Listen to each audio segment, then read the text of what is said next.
Hello guys! Good morning! Good morning everyone! Happy New Year sa lahat! And happy trekkings! Ayan, kumusta kayo dyan? At for today's videos guys, ayan, pag-usapan po natin yung mga nangyari nung bagong taon at kung paano natin sinalubong yung bagong taon. Ayun. So,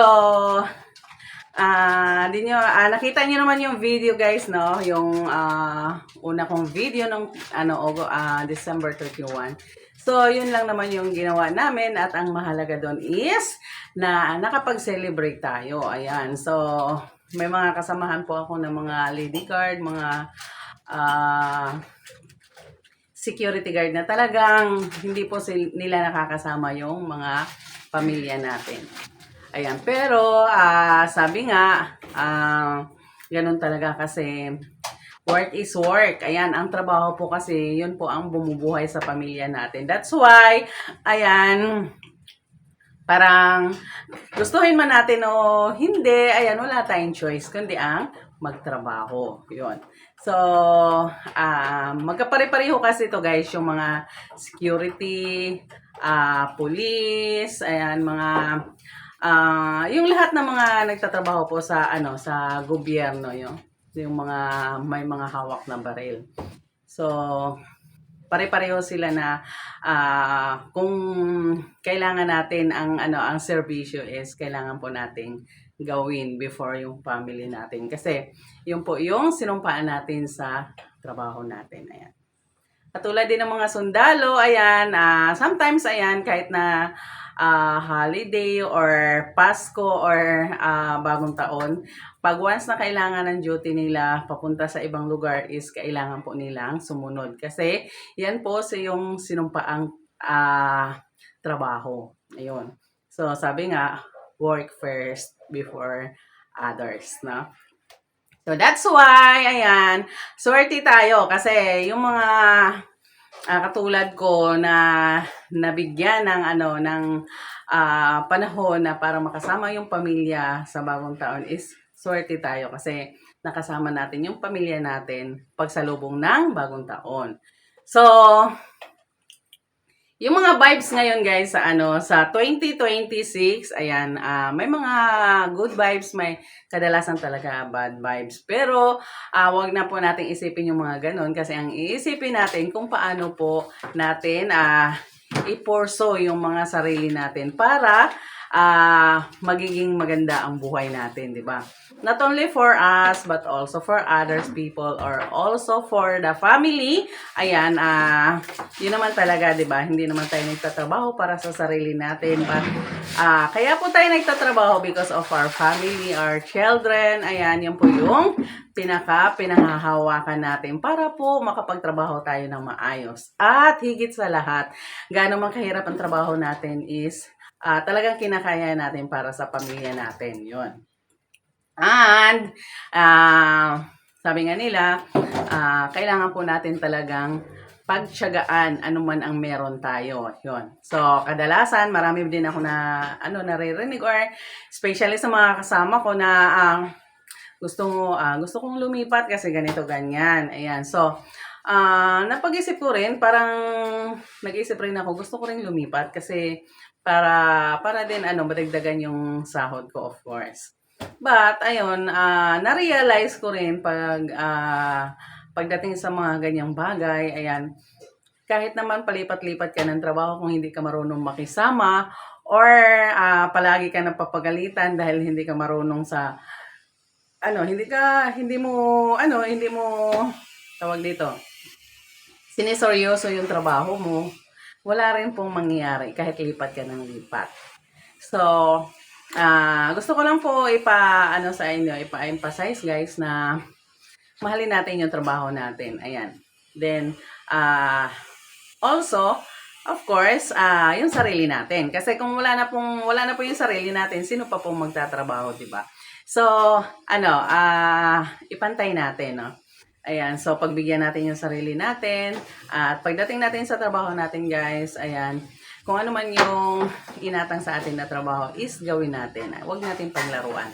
Kasi kadalasan po sa mga nakikita ko, ayan, para bang inisip lang nila na sumahod pero hindi nila inisip yung inatang sa kanila na trabaho. That's why, ngayong 2026, ayan, magbago na po tayo. Yun.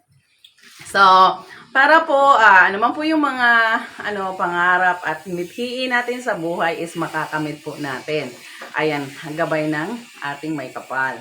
Of course, kasi kung wala po si Lord, ayan, wala naman po mangyayari sa buhay natin kung wala siyang gabay. Of course, kahit anumang ginagawa mo sa buhay, kung wala po si Lord is wala pong blessing. Ayan, walang blessing. So, ibig sabihin, kung marami kang kinikita, mabilis siyang maubos kasi wala ka man lang pasintabi sa Diyos, di ba? Na magpapasalamat or gabayan ka, ayan. So, yun po yung inaano ko sa 2026, especially sa mga subscribers ko, no? So, of course, kung sino man po yung umangat dito sa natin is, sana sabay-sabay tayong umangat in the name of Jesus, ayan, sa natin, kay Lord, ayan, na sana gabayan tayo at tulungan tayo sa 2026. So, yun. So, in regards naman guys sa aking YouTube channel, ayan, thank you so much to the Lord and also for the YouTube channel for giving us time and giving us na magiging part ng YouTube channel. Ayan. So, sometimes, ayan, parang anak lang, no? Bilang anak ng YouTube channel, ayan, minsan napapalo tayo kasi minsan pasaway tayo, no? So, may mga time kasi guys na hindi naman natin sinasadya na magiging pasaway, kaso nga lang nabe-break natin yung rules and regulation ng YouTube channel. That's why sometimes talagang mare-restrict ka dahil kailangan ipaalala sa'yo na hindi forget nandito ka na is magagawa mo na lahat ng mga pwede mong gawin. No, kailangan mo pa rin sumunod sa rules and regulation ng YouTube channel. Ayun. So, ayan, nagpapasalamat din ako talaga sa kasi especially po sa mga tao na sagasaan ko, ayan, nagpapasalamat ako kasi nandito pa rin tayo sa YouTube channel, ayan, makakasama nyo pa rin ako at magkakasama pa rin tayo. Yun.